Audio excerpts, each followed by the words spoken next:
전도서 4장 9절부터 12절까지의 말씀입니다. 전도서 4장 9절부터 12절입니다. 구약성경 952페이지에 있습니다. 구약성경 952페이지에 있습니다. 우리 한 절씩 교독하겠습니다. 두 사람이 한 사람보다 나음은 그들이 수고함으로 좋은 상을 얻을 것임이라.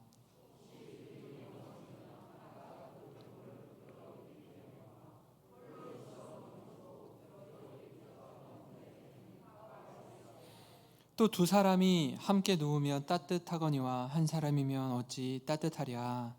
한 사람이면 패하겠거니와 두 사람이면 맞설 수 있나니 세 겹줄은 쉽게 끊어지지 아니하느니라. 아멘. 아메리카 인디언들이요, 용기를 갖도록 하기 위해서 소년들에게 독특한 방법을 사용한다라고 합니다. 그게 뭐냐면 우리 아이들이 이제 한 초등학교 6학년, 중학교 1학년 이렇게 넘어가는 청소년 시기에 숲속에서 야생동물과 함께 밤을 지새우도록 만든다라고 해요. 그렇게 해서 담력을 키우도록 용기를 북돋는 일을 하는데 껌껌한 밤이 되고 한치 앞도 보이지 않는 그런 어둠 속에 동물의 울음소리가 들리고 하는 그 밤을 지새워야 이렇게 어른으로 세워진다라고 합니다. 얼마나 무서울까요? 근데 그 밤을 지새우면서 동이 터오는 순간 이 소년이 하나 아주 크게 깨닫는 게 있다라고 합니다. 그게 뭐냐면 내가 혼자가 아니었다라는 사실이에요. 가까운 나무 뒤에 아버지가 활을 겨누고 이렇게 아들을 바라보고 있는 거예요. 혹여라도 못된 짐승이, 사나운 짐승이 아들을 공격하면 바로 막아주기 위해서, 보호해주기 위해서 밤새 아버지가 나무 뒤에서 아들을 지켜준다라는 겁니다. 우리 인생도 돌아보면 그런 것 같습니다. 때론 인생의 풍랑이 있는 바다에 홀로 서 있는 것 같고요. 또 거친 세상에서 어느 누구도 기댈 사람 하나 없는 것 같은 그때에 우리 하나님께서 우리와 함께 하심을 믿으며 믿음 안에서 한 길 가는 저와 여러분이 되기를 주님의 이름으로 축원합니다. 오늘 말씀은 솔로몬의 전도서입니다. 특별히 우리 인생에 혼자라고 느껴질 때, 또 홀로 서 있다가 돼요. 이제는 넘어질 것 같은 그런 어렵고 힘든 순간에 함께하는 공동체가 있고 손잡아줄 동역자가 있음을 가르쳐 주고 있습니다. 이런 맥락에서 오늘 말씀을 좀 함께 살펴보기 원하는데, 함께한다라는 건 첫 번째로 고난 중에 버팀목이 되어주는 겁니다. 사실 지극히 평범한 일상 가운데 하루하루 살아가는 건 그렇게 어렵지 않습니다. 매일 출근하거나 등교하면서 여보, 나 회사 잘 다녀올게. 엄마, 학교 다녀오겠습니다.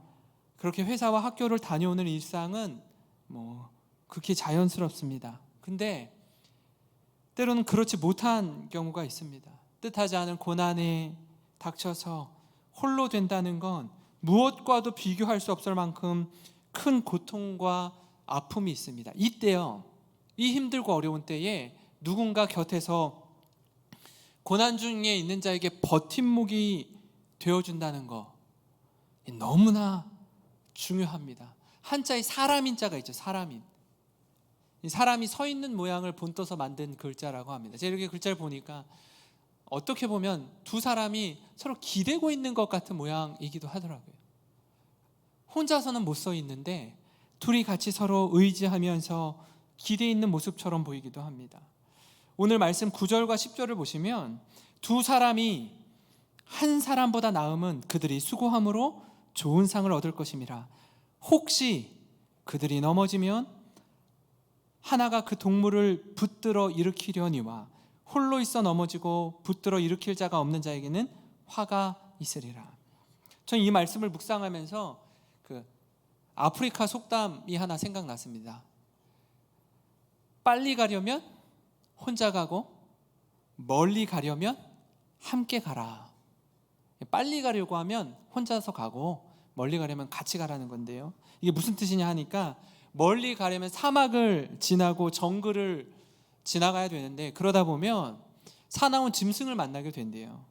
근데 이 짐승을 피해 가야 되는데 길동무가 없이는 혼자서는 불가능하다라는 뜻입니다. 그렇습니다. 우리가 혼자 가면요 빨리 갈 수 있습니다.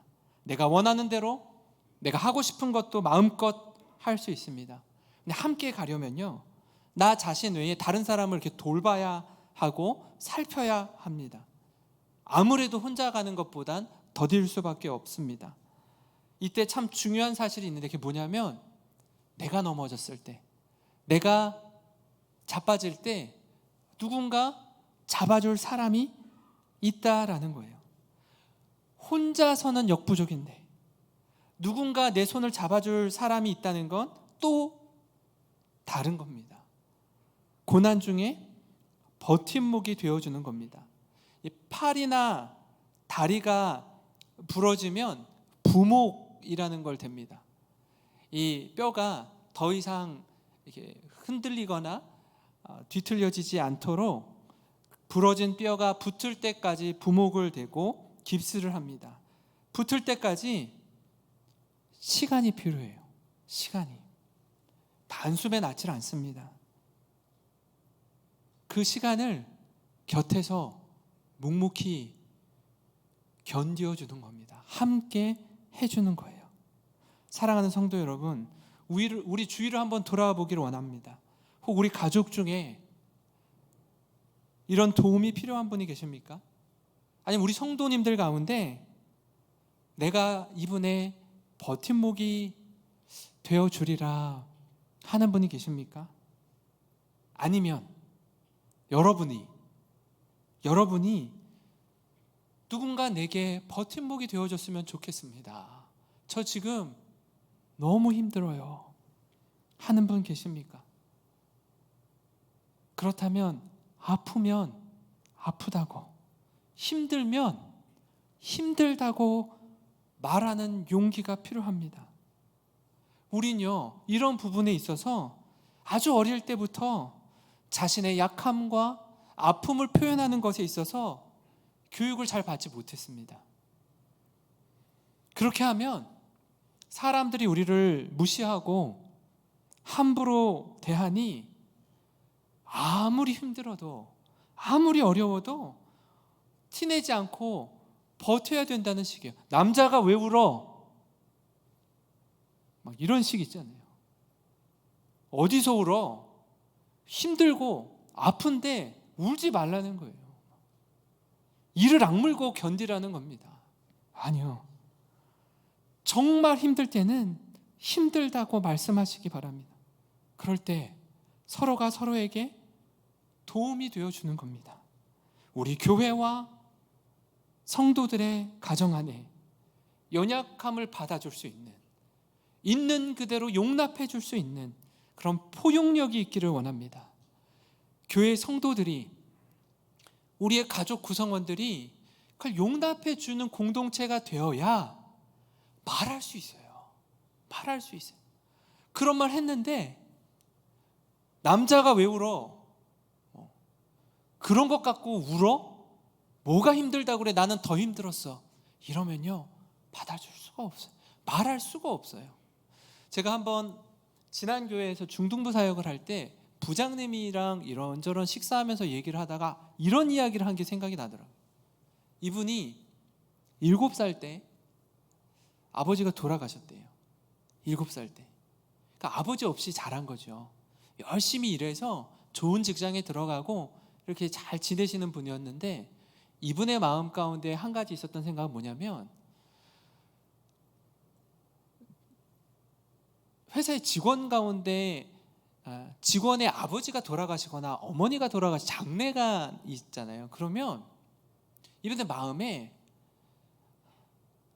그런 게 있는 거예요. 과거에 나는 7살 때 아버지가 돌아갔다는 기준이 있는 거예요. 기준이. 그러니까 직원들은 이미 뭐 30대, 40대, 50대 이러지 않습니까? 그때 부모님이 돌아가신 것에 대해서 잘 공감을 못 하셨던 거예요. 난 7살 때 돌아가셨어.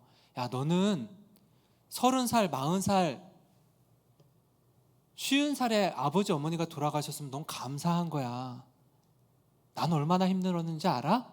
이게 깔려 있었다라는 거예요. 근데 어느 날 어느 순간 그분이 깨달은 게 하나 있어요. 그게 뭐냐면, 나도 나대로 힘들었지만 연세가 70, 80, 90대에서 어머니 아버지를 떠나보내는 직원들도 적지 않게 힘들겠구나 하는 생각을 갖게 됐대요.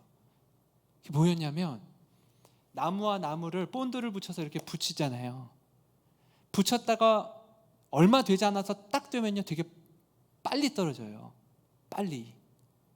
본인은 7살 때 아버지가 돌아가신 게 이렇게 빨리 떨어진 거예요. 빨리. 근데 부모님이 70, 80, 90이 돼서 돌아가신 분들의 자녀들은 어머니 아버지와의 애착 관계가 오래 있던 거예요. 오래. 오랜 시간의 추억이 있는데 이걸 떨어지려니, 아, 우리 직원들의 마음도 많이 아프겠구나. 이 떨어지는 게 쉽지 않겠구나. 그걸 깨달았다고 하더라고요. 늘 자기가 기준이었고 자기만 마음 아프고 너는 나보다 낫다라고만 생각했는데 잘못된 생각이었구나. 잘못된 생각이었구나. 우리 안에, 우리 교회 공동체 안에 누구라도 품어줄 수 있고 용납해줄 수 있고 함께 눈물 흘리는 그런 마음 따뜻한 믿음의 공동체가 되기를 간절히 소망합니다. 그런가 하면 함께 한다는 건요, 두 번째로 차가워진 몸과 마음을 녹여주는 겁니다.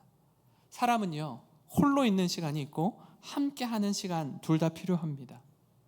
예수님이 12명의 제자를 부르시고 3년간 동고동락을 하셨죠. 먹고 자고 입고 모든 일과를 함께 했습니다. 그런데 함께 하다가도 중요한 순간에 꼭 제자들을 떠나 홀로 하나님과 독대한 시간들이 있었어요. 아무리 바쁘고 분주하고 수많은 인파가 예수님을 향해 몰려들어와도 그들을 한 명 한 명 고치고 치료하고 말씀을 가르치고 하는 사역도 했지만 늦은 밤이 되거나 새벽 미명에 하나님과 독대하는 시간을 가졌습니다. 이 두 가지 시간이 다 필요합니다. 그래야 따로 또 함께 정신을 구현할 수 있습니다. 전도서 4장 11절에 보니까요, 또 두 사람이 함께 누우면 따뜻하거니와 한 사람이면 어찌 따뜻하랴, 이런 말씀이 있습니다. 함께 해야 된다는 거 아니겠습니까? 하나님 우리에게 공동체를 가르쳐주고 있습니다. 하나님의 존재 자체가 공동체로 존재하세요. 성부, 성자, 성령, 삼위 하나님이 한 분이시라는 거예요. 모든 피조물을 만들 때에도 마찬가지죠. 남녀, 암수, 한 쌍을 커플로 만드시죠.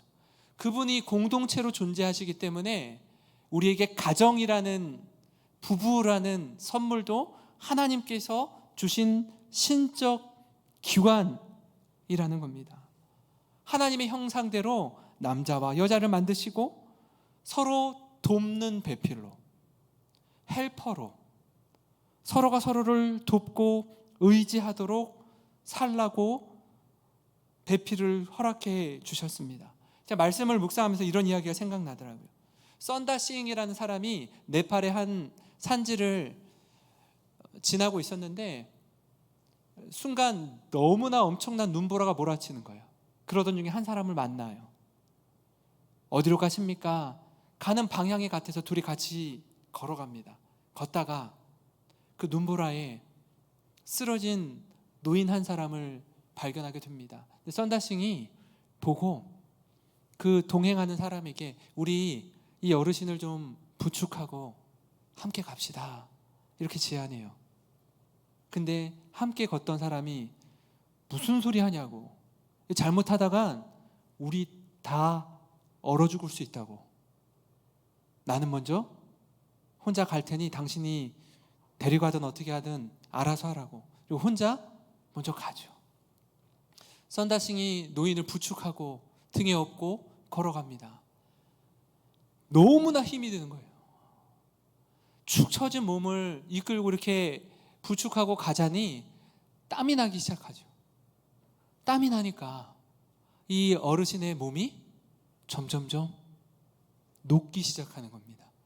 의식을 되찾아요.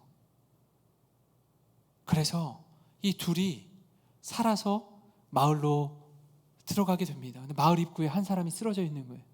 누굴까요? 앞서가던 그 사람이 얼어 죽어 있는 거예요. 혼자 가면 살 것 같았는데 오히려 등에 노인을 들쳐 업고 간 썬다신과 그 노인은 생명을 얻게 된 겁니다. 왜요? 서로의 살과 살이 따뜻한 몸을 따뜻하게 녹여서 살게 된 것 아니겠습니까? 저는요, 오늘 이 말씀을 묵상하면서 오늘을 사는 우리에게 어떻게 적용할 수 있을지 한번 생각해 봤습니다. 잠언 17장 17절인데 우리 한번 같이 읽어볼까요? 시작. 친구는 사랑이 끊어지지 아니하고 형제는 위급한 때를 위하여 낳느니라. 아멘. 우리 모든 성도님들이 서로가 서로에게 형제가 되어주시고 친구가 되어주시면 좋겠습니다. 늘 좋은 일만 있지 않습니다. 언제나 힘든 거 아니에요. 서로의 상황들이요, 언제든지 엎치락 뒤치락 역전될 수 있어요. 지금 내가 좀 앞서간다고, 지금 내가 좀 여유가 있고 높은 자리에 있다고 교만할 거 없어요. 지금 내가 좀 힘들다고, 지금 내가 어려운 상황에 낮은 자리에 머물러 있다고 영원히 그 자리에 있는 것 아닙니다. 그래서 마음에 상처받거나 스스로 자괴감을 느끼거나 나 못났다고 하거나 하지 않으셔도 돼요. 서로가 서로에게 하나님이 붙여주신 이유는요, 균등케 하기 위해서예요. 그 만나의 원리 아시잖아요. 많이 가져간 사람도 남은 게 없고요, 조금 가져간 사람도 부족한 게 없어요. 평균케 하시는 하나님의 원리, 함께 더불어 믿음의 길을 걸어가도록 하시는 그 하나님의 마음, 하나님의 뜻을 우리가 알고 있다면 어느 자리에 있고 어떤 형편 가운데 있든지 위기의 때, 어려운 때 손 내밀어 손 꼭 잡아주며 넘어졌을 때 일으켜 세우는 우리 모든 성도님이 되시기를 주님의 이름으로 축원합니다. 마지막으로요, 함께 한다는 건 혼자 감당하지 못하는 것을 능히 감당케 하는 힘입니다. 인생을 살아보니까 동역자가 있고 친구가 있고 함께하는 공동체가 있다는 게 얼마나 감사한 일인지 아주 절실하게 깨닫습니다. 하나님이 보내주신 선물 가운데 가장 큰 선물이 무엇일까요? 사람입니다. 사람이에요. 한 영혼 한 영혼입니다. 놀랍게도 어느 누구도 이 세상에 같은 사람이 단 한 사람도 없고요, 저마다 다른 은사를 주셔서 모두가 한데 어우러져 하나가 되게 하셨습니다. 여기에 하나님의 놀라운 비밀이 있습니다. 오늘 말씀 12절을 세 번역으로 보면 혼자 싸우면 지지만 둘이 힘을 합하면 적에게 맞설 수 있다. 세 겹줄은 쉽게 끊어지지 않는다라고 이야기합니다. 한 사람보다 두 사람이 낫고 두 사람보다 더 많은 사람들의 연합이 좋다는 걸 의미합니다.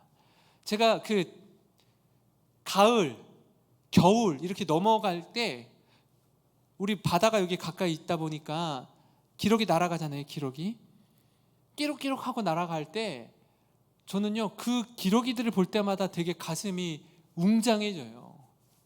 아니 쟤네들은 어떻게 저렇게 늘 V자 대형을 그리고 갈까? 누가 가르쳐 줬을까? 누가 저렇게 날라고 가르쳐 준 걸까? 본능일까? 어떤 경우에는요, 이 대열에서 이탈해서 조금 늦게 오는 친구들이 있어요. 그 친구들 소리 들어보셨어요? 엄청 끼룩끼룩대요. 나 떼놓고 가지 말라고. 와, 그 대열에 합류하려고 그 한 3-4마리가 막 쫓아갑니다. 열심히 따라가요. 그 V자 대형으로 하게 되면 어떤 일이 발생하냐면 새들이 공기의 저항을 50%나 덜 받는다고 합니다. 50%나 덜. 그러니까 날갯짓이나 이렇게 날아가는 힘을 훨씬 덜 들이고 더 멀리 갈 수 있는 겁니다. 그래서 함께 무르지어서 비행을 하면 혼자 갈 때의 거리보다 함께 대열을 지어서 가면 무려 71% 더 멀리 날아간다라고 합니다. 놀랍지 않습니까? 함께함의 비밀이 여기에 숨겨져 있습니다. 제가 그저께 전등 다는 거 이렇게 도우미 했다라고 했잖아요.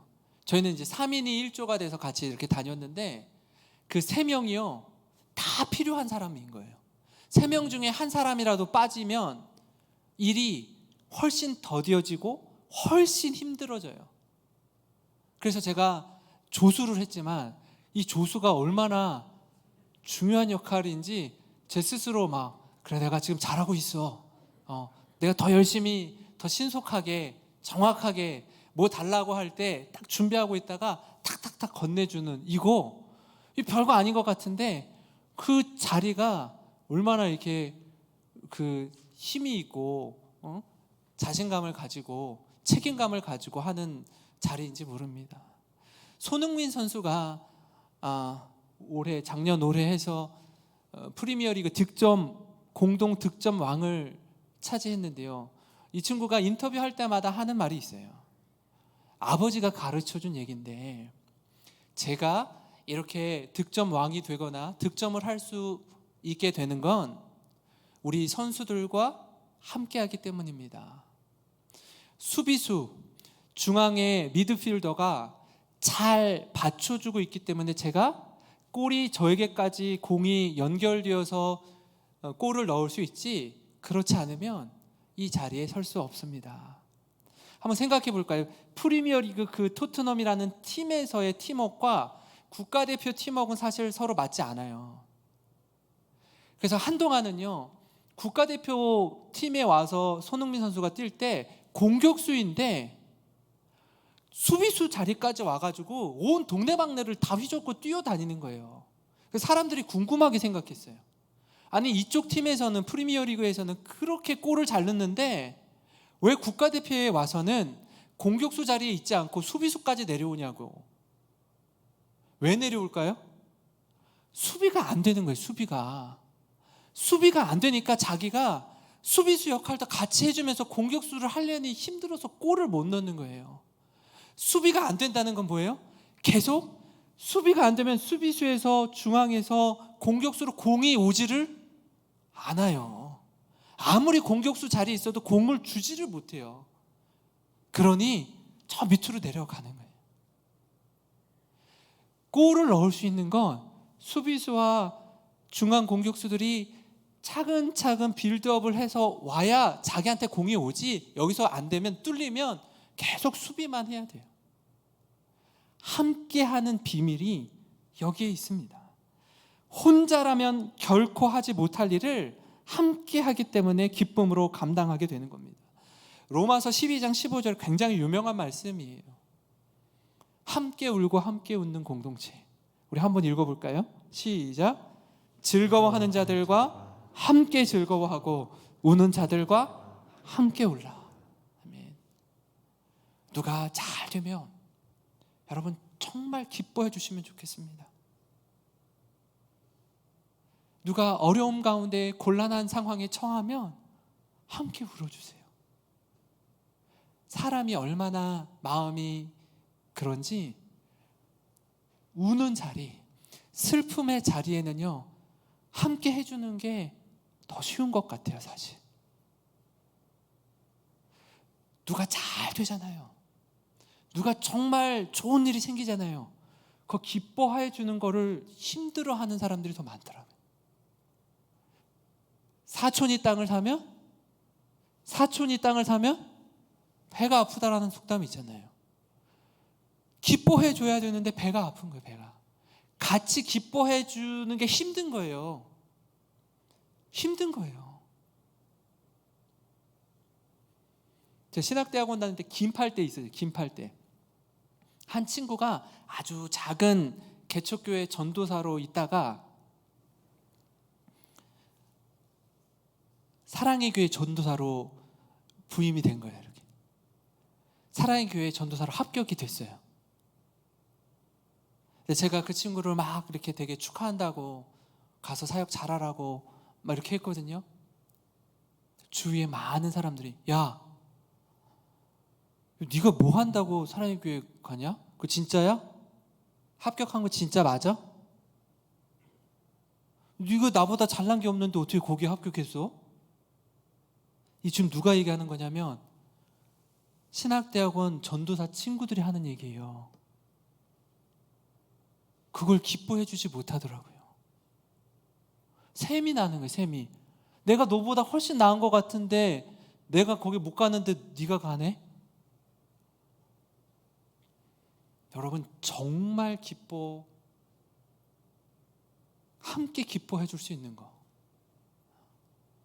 서로 마음과 마음이 이어지고 그 마음을 나눌 수 있는 우리 영생교회 모든 권속들 되시기를 주님의 이름으로 축원합니다. 축원합니다. 우리 같이 기도하겠습니다. 하나님 아버지 감사합니다. 주님 우리에게 은혜 주셔서